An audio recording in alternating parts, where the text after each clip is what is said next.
ओम शांति। आज 6 सितंबर 2024 के बाबा के अनमोल मधुर महावाक्य सुनेंगे। आज की बाबा की मुरली है कल्प वृक्ष। बाबा ने बहुत अच्छी तरह से ये कल्प वृक्ष को स्पष्ट किया है। बाबा कहे बनियन ट्री के साथ इसकी भेंट की जाती है, जिसका थूर है ही नहीं, अर्थात आदि सनातन देवी देवता का थूर गायब हो गया है और बाकी सारा वृक्ष खड़ा है। बाबा कहे इस कल्प वृक्ष का वर्णन नंबर 1 शास्त्र श्रीमद् भगवत गीता में आता है। बाकी कोई भी शास्त्र में कल्प वृक्ष का वर्णन नहीं है। तो भगवान वाच वही आकर के हमें सारे ये कल्प वृक्ष का ज्ञान देते हैं और कैसे अभी अंतिम समय में आकर के यह वृक्ष अपने लास्ट स्टेज में पहुंचा है, जहां से फिर एक नई दुनिया आरंभ होती है। तो इसलिए बीज रूप बाबा हम बच्चों को सारे वृक्ष का आदि मध्य अंत सुनाते हैं। बाबा कहे तुम्हारी ये पढ़ाई सोर्स ऑफ इनकम है।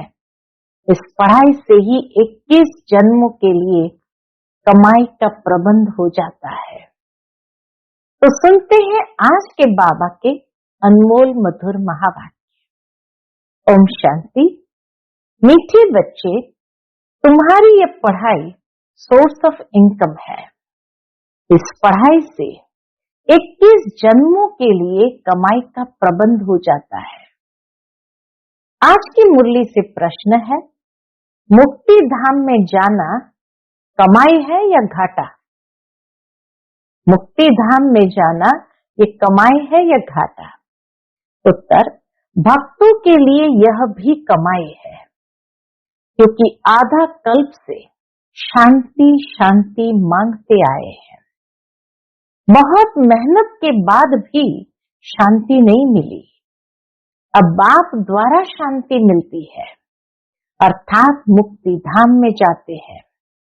तो यह भी आधा कल्प की मेहनत का फल हुआ, इसलिए इसे भी कमाई कहेंगे, घाटा नहीं।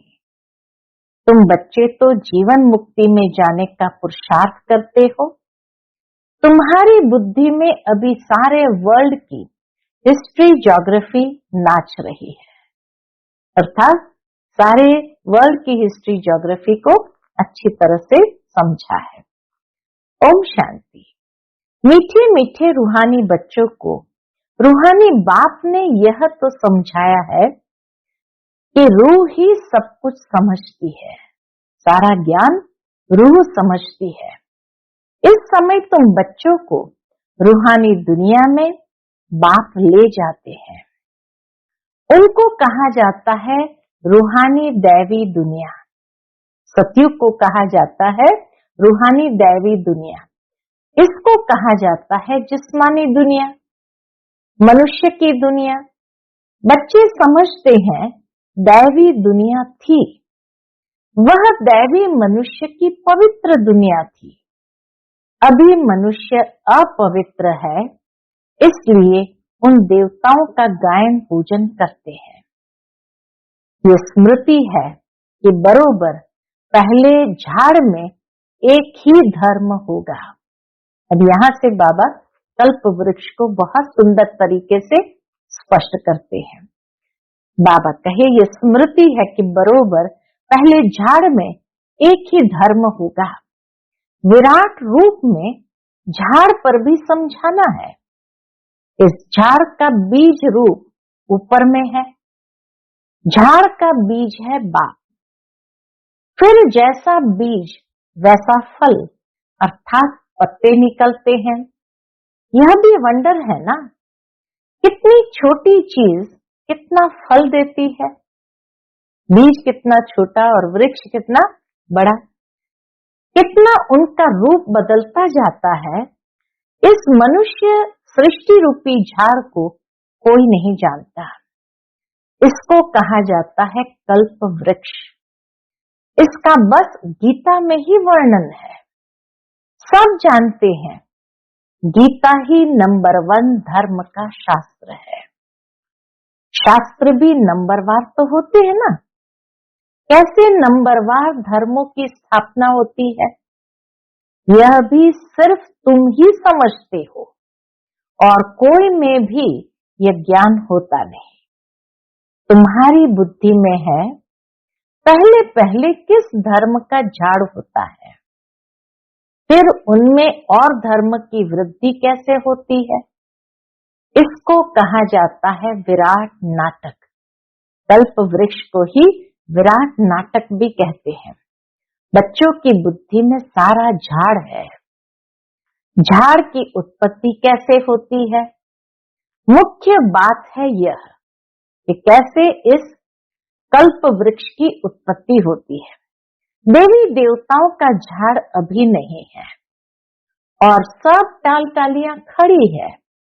बाकी आदि सनातन देवी देवता धर्म का फाउंडेशन है नहीं। यह भी गायन है, एक आदि सनातन देवी देवता धर्म की स्थापना करते हैं। परमात्मा आकर एक आदि सनातन देवी देवता धर्म की स्थापना करते हैं। बाकी और सब धर्म विनाश हो जाते हैं। अभी तुम जानते हो इतना छोटा सा दैवी झाड़ होगा, फिर और सब इतने धर्म होंगे ही नहीं। झाड़ पहले छोटा होता है, फिर बड़ा होता जाता है। बढ़ते बढ़ते अभी कितना बड़ा हो गया है। अभी इनकी आयु पूरी होती है। इनसे बनियन ट्री का मिसाल बहुत अच्छा समझाते हैं। यह भी गीता का ज्ञान है।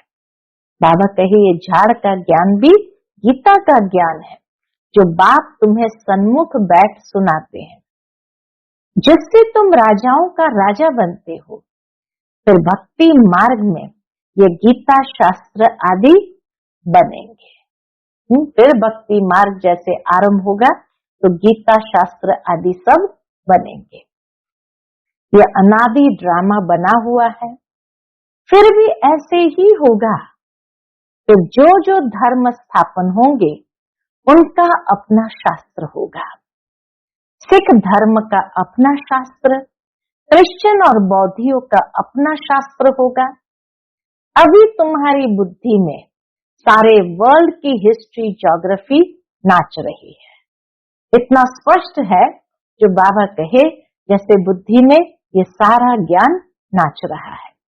बुद्धि ज्ञान डांस कर रही है। तुम सारे झाड़ को जान गए हो, कैसे कैसे धर्म आते हैं, कैसे वृद्धि को पाते हैं, फिर अपना एक धर्म स्थापन होता है और बाकी सब खलास हो जाते हैं।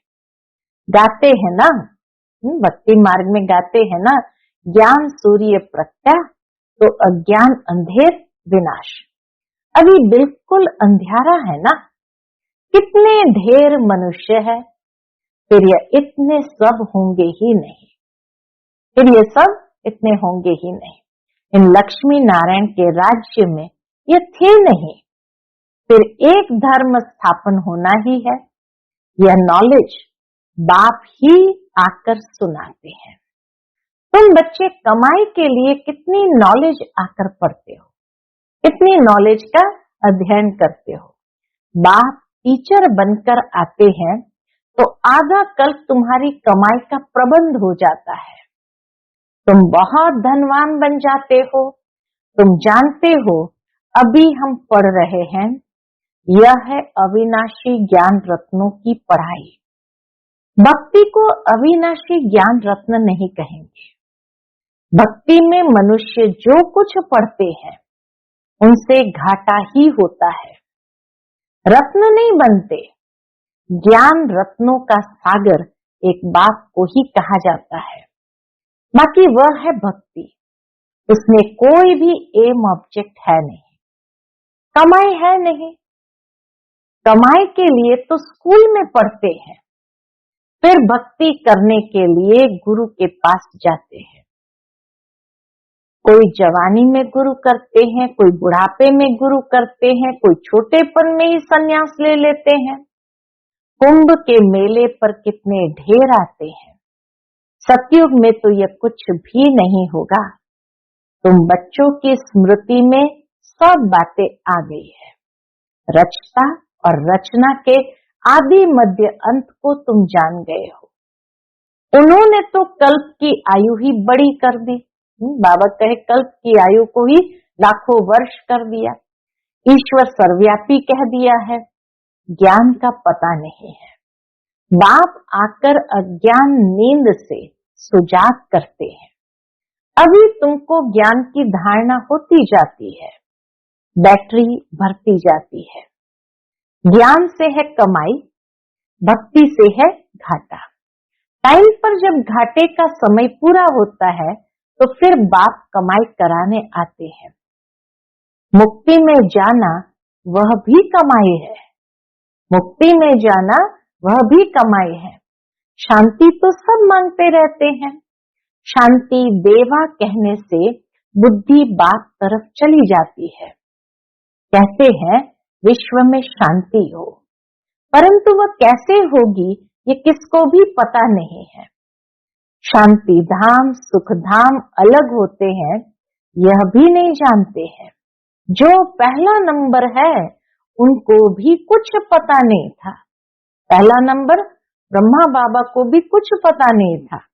अभी तुमको सारी नॉलेज है।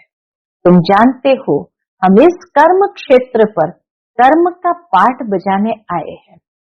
कहाँ से आए हैं? ब्रह्मलोक से, परमधाम से, निराकारी दुनिया से आए हैं इस साकारी दुनिया में पाठ बजाने। हम आत्मा दूसरी जगह की रहने वाली है। यहाँ ये 5 तत्वों का शरीर रहता है। शरीर है तब हम बोल सकते हैं। हम चैतन्य पाठधारी है। अभी तुम ऐसे नहीं कहेंगे कि इस ड्रामा के आदि मध्य अंत को हम नहीं जानते हैं। आगे नहीं जानते थे। अपने बाप को, अपने घर को, अपने रूप को यथार्थ रीति नहीं जानते थे। अभी जानते हैं आत्मा कैसे पाठ बजाती रहती है। स्मृति आई है, पहले स्मृति नहीं थी। तुम जानते हो सच्चा बाप ही सच सुनाते हैं, जिससे हम सचखंड के मालिक बन जाते हैं। सच के ऊपर भी सुखमणि में है। सुखमणि सिख लोगों का एक शास्त्र है, तो उसमें लिखत है सच के ऊपर भी सुखमणि में है। सत कहा जाता है सचखंड को। देवताएं सब सच बोलने वाले होते हैं। सच सिखलाने वाला है बाप।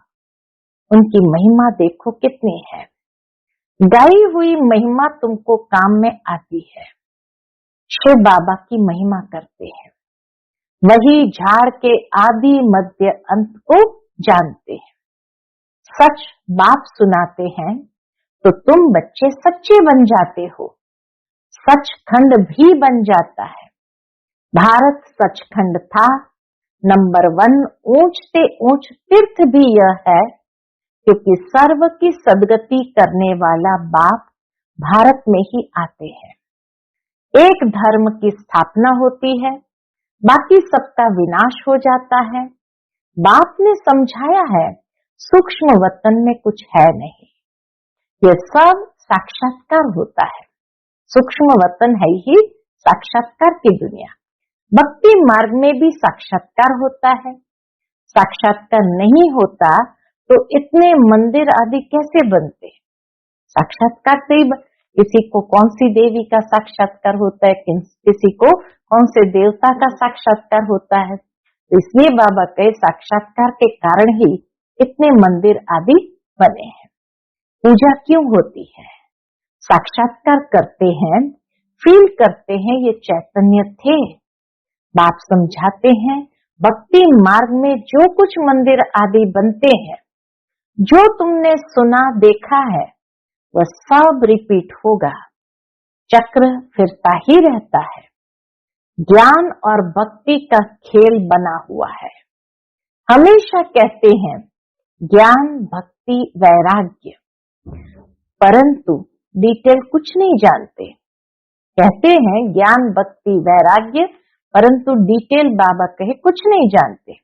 बाप बैठ समझाते हैं। क्या समझाते? ज्ञान है दिन, भक्ति है रात, वैराग्य है रात का, फिर दिन होता है। भक्ति में है दुख, इसीलिए उसका वैराग्य। सुख का तो वैराग्य नहीं कहेंगे, प्रैक्टिकल बात है। सुख का कभी किसी को वैराग्य नहीं होता। संन्यास आदि भी दुख के कारण लेते हैं, समझते हैं पवित्रता में सुख है, इसलिए स्त्री को त्याग चले जाते हैं।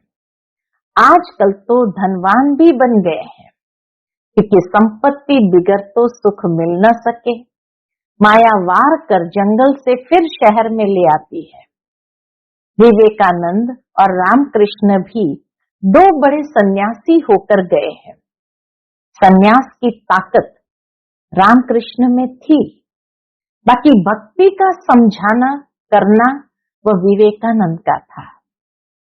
रामकृष्ण में सन्यास की ताकत थी, तो बाबा कहे भक्ति को समझाना करना वह विवेकानंद का था। दोनों की पुस्तकें हैं। पुस्तक जब लिखते हैं तो एकाग्र चित्त हो बैठ लिखते हैं। रामकृष्ण जब अपनी बायोग्राफी बैठ लिखते थे तो शिष्य को भी कहा तुम जाकर दूर बैठो। था बहुत तीखा कड़ा सन्यासी।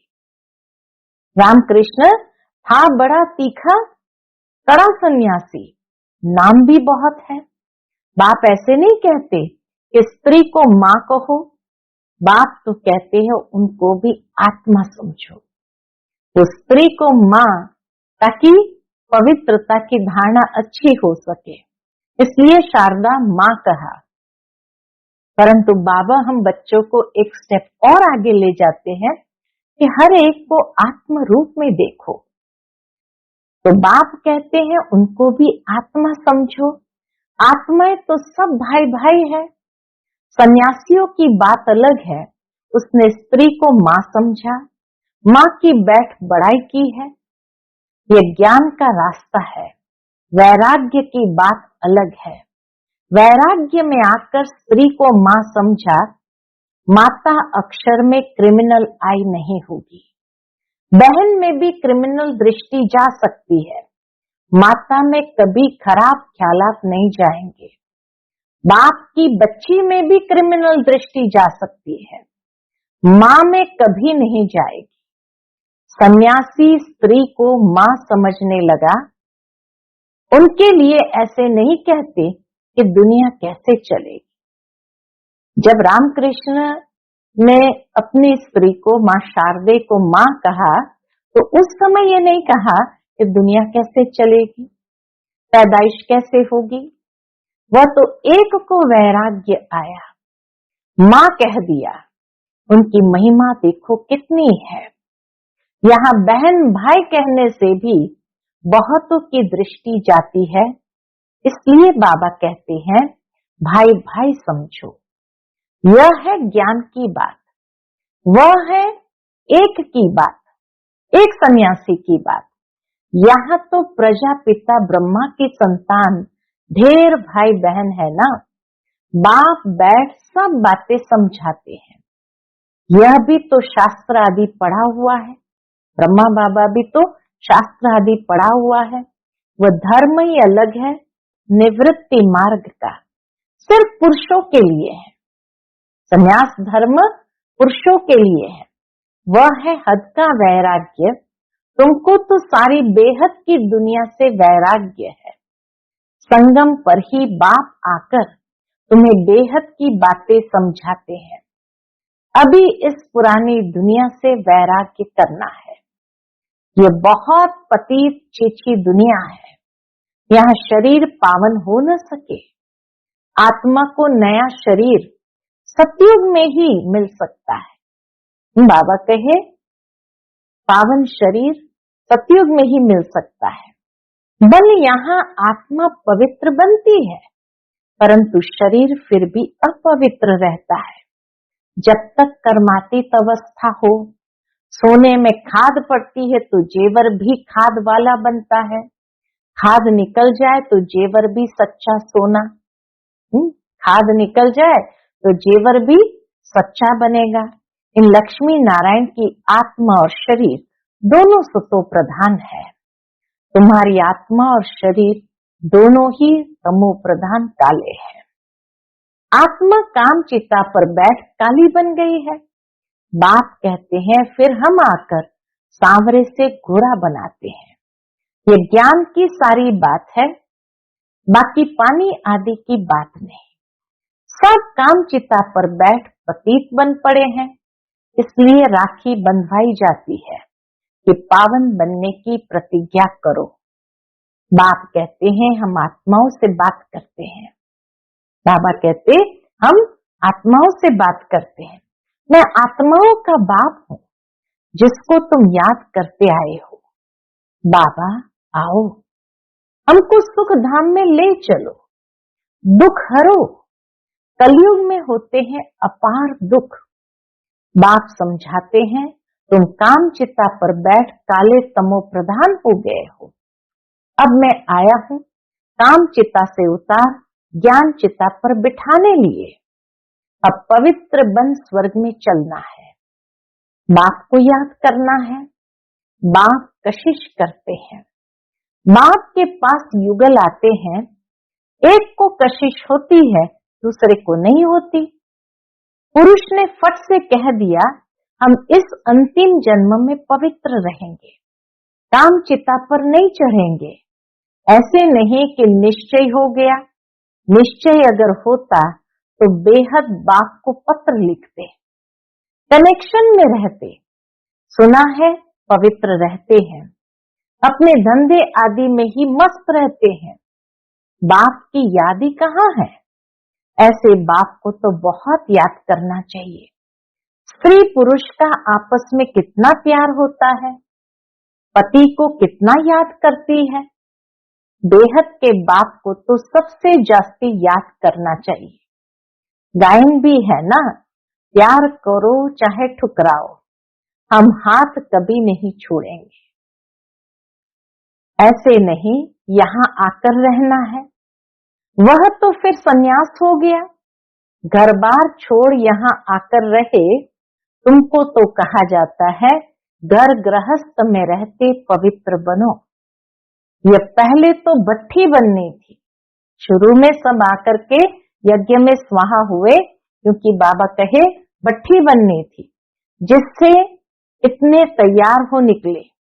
उनका भी बहुत अच्छा वृत्तांत है। एक एक का अनुभव बहुत सुंदर है। जो बाप का बनकर अंदर यज्ञ में रह करके रूहानी सर्विस नहीं करते, वह जाकर दास दासियां बनते हैं। फिर पिछाड़ी में नंबरवार पुरुषार्थ अनुसार ताज मिल जाता है। उन्हों का भी घराना होता है, प्रजा में नहीं आ सकते। कोई बाहर का आए अंदर वाला नहीं बन सकता। वल्भाचारी बाहर वालों को कभी अंदर आने नहीं देते हैं। ये सब समझने की बातें हैं। बाबा भी वल्भाचारी आश्रम में गए थे, तो इसीलिए बाबा को मालूम है। ज्ञान है सेकंड का, फिर बाप को ज्ञान का सागर क्यों कहा जाता है। समझाते ही रहते हैं, पिछाड़ी तक समझाते रहेंगे। बाबा कहे समझाते रहते हैं और पिछाड़ी तक समझाते ही रहेंगे। जब राजधानी स्थापन हो जाएंगी, तुम कर्मातीत अवस्था में आ जाएंगे, फिर ज्ञान पूरा हो जाएगा। है सेकंड की बात, परंतु फिर समझाना पड़ता है। हद के बाप से हद का वर्षा, बेहद का बाप विश्व का मालिक बना देते हैं। तुम सुख धाम में जाएंगे तो बाकी सब शांति धाम में चले जाएंगे। वहां तो है ही सुख ही सुख, सुखधाम में तो है ही सुख। यह तो खातरी है। ये खातरी भी बाबा हमें देते हैं। बाप आए हैं, हम नई दुनिया के मालिक बन रहे हैं राजयोग की पढ़ाई से। इस राजयोग की पढ़ाई से हम नई दुनिया के मालिक बन रहे हैं। अच्छा, मीठे मीठे सिक्के लदे बच्चों प्रति माता पिता बाप दादा का याद प्यार और गुड मॉर्निंग। रूहानी बाप की रूहानी बच्चों को नमस्ते। हम सब रूहानी बच्चों की रूहानी माता पिता बाप दादा को याद प्यार, गुड मॉर्निंग और नमस्ते। नमस्ते, शुक्रिया बाबा, शुक्रिया। आज की मुरली से धारणा के लिए मुख्य सार है। पहली पॉइंट, इस पतित छीछी दुनिया से बेहद का वैराग्य रख आत्मा को पावन बनाने का पूरा पूरा पुरुषार्थ करना है।